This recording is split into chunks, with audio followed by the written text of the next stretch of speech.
Bismillah ar-Rahman ar-Rahim. Madam President, Mr. Secretary General, Your Excellencies.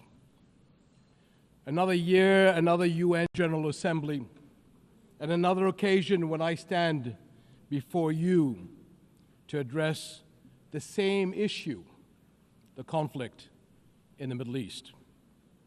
And not for the first time, developments on the ground have made me question the worth and utility of words in capturing the magnitude of the crisis.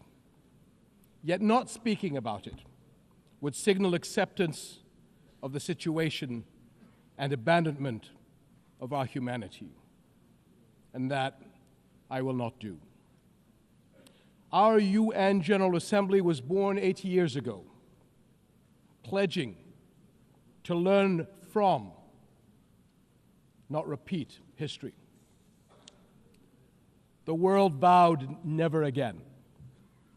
However, for almost as long, Palestinians have been living through a cruel cycle of yet again, bombed indiscriminately, yet again, killed, injured, and maimed, yet again, displaced and dispossessed, yet again, denied rights, dignity, their basic humanity, yet again.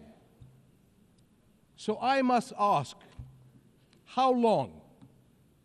How long will it be before we find a resolution to this conflict, one that safeguards the rights of all sides and allows a level of normalcy in the lives of the families at its core? How long will it be before I stand before you and speak not of suffering and devastation in my region, but of prospect, prosperity, and potential? Sadly, this is not the only conflict in our world. And some may say that other wars are also devastating. But the Palestinian-Israeli conflict remains unique. It is the longest standing conflict in the world.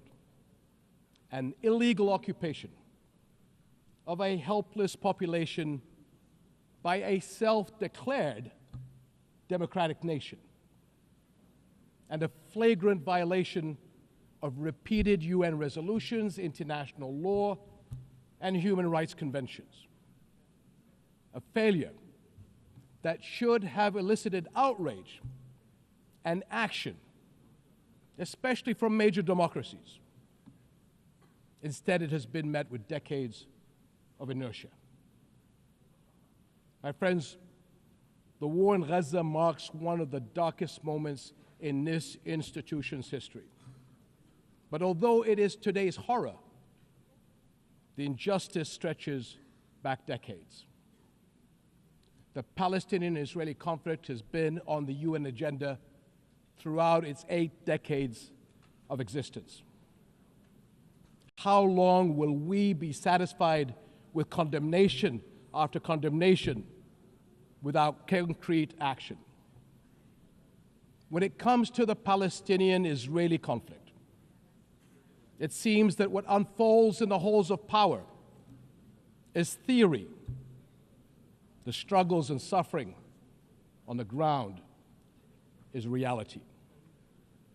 For decades, we have seen several attempts to achieve a solution by interim agreements and temporary stopgaps, none that delivered on the end game. In fact, many would argue these processes served as a distraction as Israel grabbed more land, expanded illegal settlements, demolished homes, and displaced entire neighborhoods. Muslim and Christian holy sites in Jerusalem have been vandalized and desecrated by those under government protection. And throughout all these years, Israeli families, too, have not been able to live in true security because military action cannot bring the safety they need. Nowhere is that more evident than in Gaza. more than 60,000 Palestinians killed, 50,000 children injured or killed, miles of burnt out rubble, neighborhoods, hospitals, schools, farms, even mosques and churches in ruins, widespread starvation. And what we are seeing is only a glimpse, because never in our modern history has the lenses of international media been obstructed like this from capturing the reality on the ground. Almost 2 years in, and the cruelty of this military campaign continues unabated.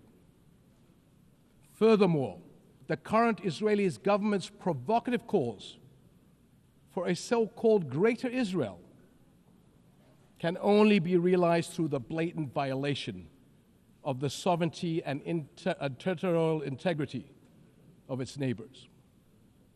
And there is nothing great about that. I can't help but wonder if a similar outrageous call were made by an Arab leader, would it be met with the same global apathy? The international community must stop entertaining the illusion that this government is a willing partner for peace. Far from it. Its actions on the ground are dismantling the very foundations on which peace could stand, and intentionally burying the very idea of a Palestinian state. It has shown how little it respects the sovereignty of other countries, as we have seen in flagrant violations in Lebanon, Iran, Syria, Tunisia, and most recently, Qatar. And its hostile rhetoric calling for the targeting of Al-Aqsa Mosque will incite a religious war that would reach far beyond the region and lead to an all-out clash that no nation would be able to escape.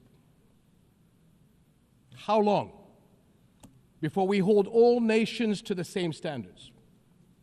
How long before we recognize the Palestinians as people who aspire to the same things you and I do, and we act on that recognition? How long before we recognize that statehood is not something Palestinians need to earn? It is not a reward. It is an indisputable right.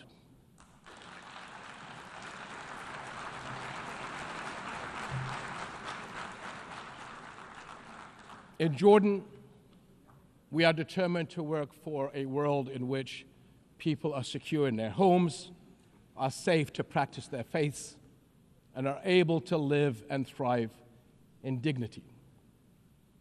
As custodians of Muslim and Christian holy sites in Jerusalem, we safeguard these holy places against actions that violate the city's legal and historical status quo. Compromising the delicate balance in the holy city will turn it into a tinderbox that ignites global conflict. And Jordan is serving as the main base for international humanitarian response in Gaza, working by all possible means to provide critical supplies of aid and food. And we appreciate our regional and international partners. I'm also immensely proud of the many Jordanians, including men and women of Jordan Armed Forces, who are at the heart of this effort. Ground convoys, aircraft crews, doctors, nurses, and mobile medical staff who work even under fire to provide relief. These and countless others carry forward Jordan's deep heritage of compassion and generosity to a people in grave need. My friends, amid such darkness, there is a glimmer on the horizon. We are seeing more nations stepping up on behalf of a permanent ceasefire in Gaza.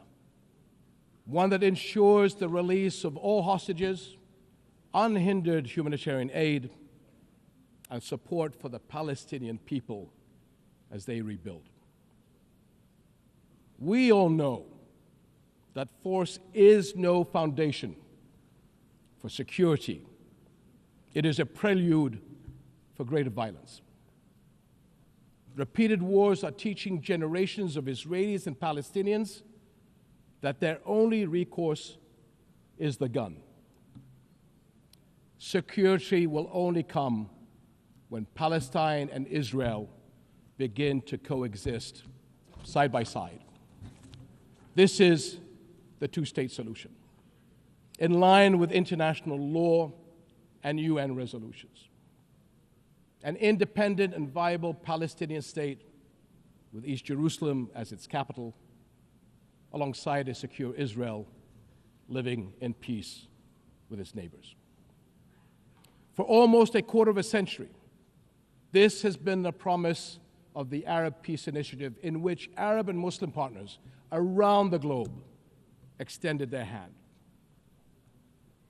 My friends, for the past 2 years, we have finally seen the world's conscience stirring in the courage of ordinary people from every walk of life and every corner of the globe, raising their voices as one and declaring, "It has been too long."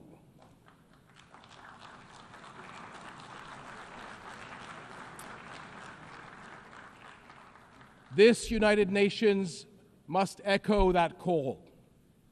It has been too long, and it must act on that call until peace is a reality. Thank you.